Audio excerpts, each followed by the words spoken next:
how an angle is formed. Have you ever been dancing and spun all the way around? Or have you ever seen a skateboarder make a complete turn in the air to end up facing the same direction? That's called a 360 turn. If we draw a 360 turn, it looks like a complete circle.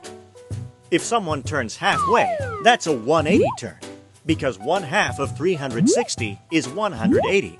They're turning halfway through a circle. When a car turns right or left, it's turning through a quarter of a complete circle. Since a quarter of 360 is 90, we can call that a 90.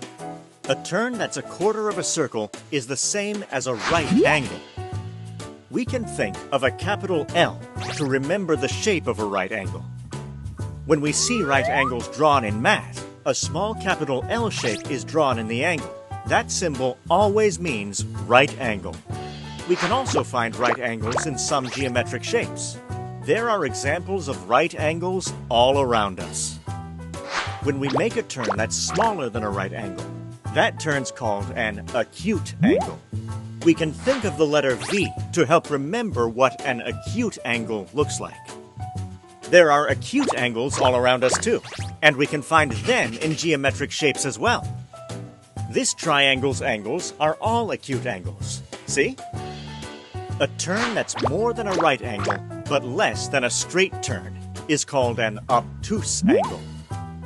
Take a look at these examples of obtuse angles we see in real life. The 180 turn is also a kind of angle. This angle is called a straight angle, though, because it forms a straight line. See how these straight angles make straight lines?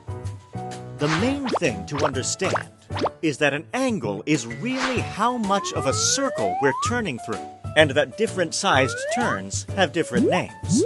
And remember, if you want to learn more about angles, you can always dig deeper.